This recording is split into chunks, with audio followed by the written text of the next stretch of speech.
This is the White Tiger Knight, and I'm going to tell a little story here about one of my experiences. Seems some people have some problems. They don't really understand what's really going on here, so I'll just give you a quick rundown.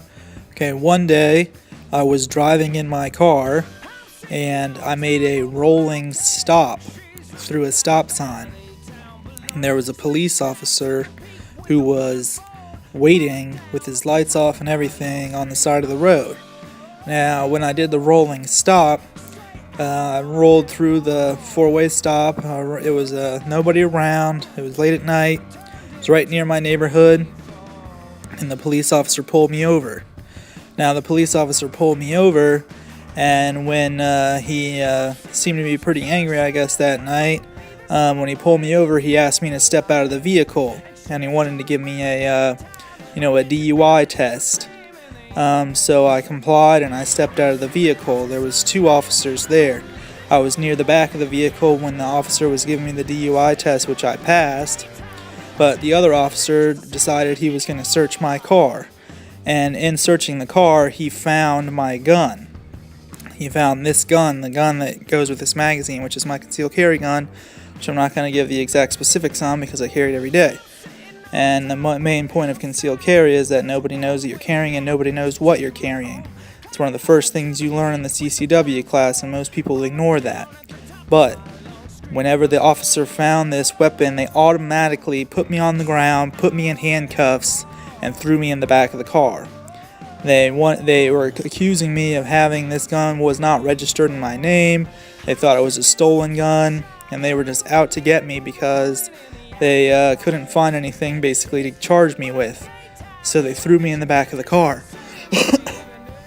After they threw me in the back of the car, they proceeded to search my car thoroughly and continued going after me with everything, basically throwing the book at me with whatever they could. Okay? Once they did that, they did a quick search and found through the serial number that this gun was registered in my name. Now, most people say that, they don't have a database and they can't find who these guns belong to, and I beg to differ about that. And the main reason why I beg to differ about that is because whenever I was pulled over, they did a quick serial number search of my gun, and they could find that it was registered in my name because I bought it through an FFL. Now, most people think there's no database on that, but in my state, that's not the case. This police officer could easily pull up the VIN number or the serial number on my gun and find my name, find my address, find everything about me, and my driver's license is associated with that. They know where I live, okay, based on the driver's license and everything that you give when you do a background check when you buy through an FFL. So basically, anybody who wants to argue with that, why don't you try getting arrested? Why don't you try having a cop scan your gun? And in your state it might be different, but I know in my state, whenever I bought it through an FFL, they know who I am, they know where I live, and technically that in my mind is registration. Now, if you buy without an FFL, that's probably the best idea, and I would recommend that. If you do private firearm transfers without an FFL, that's probably the best way to keep them from knowing exactly who and where the guns are. But if you really think about it, that's kind of a pseudo form of registration, and I'm not bullshitting. This is the case, and that's how I got my gun back. This gun sat in the police police officer's little evidence room. Even though it wasn't used for evidence for any case, it sat there for over a year, and I had to go back and get it from the police officers. This gun was in with the cops for over a year, and I went there and I proved that it was I went there and showed them my ID. They knew that it was registered in my name, and I picked it up over a year later because I had to go through all the bullshit. All the charges were dropped. Nothing came of any of the charges except for the fact that my gun, which was completely unrelated to the entire incident, was held at their little evidence room, of which it wasn't evidence in any case, for over a year. And I got it back because they knew that it was mine, they knew that it was in my name, and they knew that it was registered to me simply by checking the serial number and the database through the FFL, which shows that it was registered in my name. So I'm tired of hearing people talk about these little semantic arguments or these little, arguments, their little armchair, little armchair experts on these things, but I bet you they've never been arrested. I bet you they've never had a gun impounded by the police, have they? Ask yourself that question. If you're going to question me on this, have you ever had a gun impounded by the police? No, you probably haven't. So you don't really know what you're talking about. You're talking about these little fancy armchair, little things that help you sleep at night. But that's not reality. That's not the truth. I've been there, I've done this, and I've had my gun taken by the police and I've gotten it back. And the only reason why I got it back is because it was registered in my name.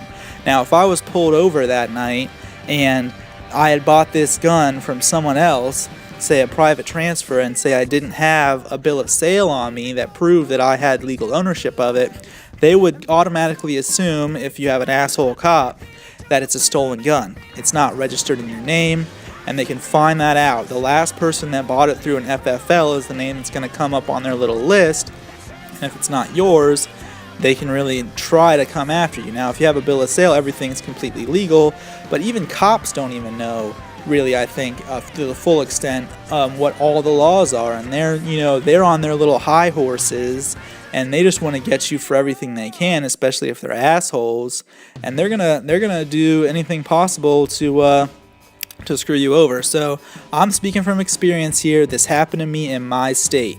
They pulled the serial number, they found my name, they found my address, and they knew that that gun was registered in my name. Conversely, okay, on the same database they use, if they use my name, okay, or my address, they can find the serial number in the gun that's registered through the FFL.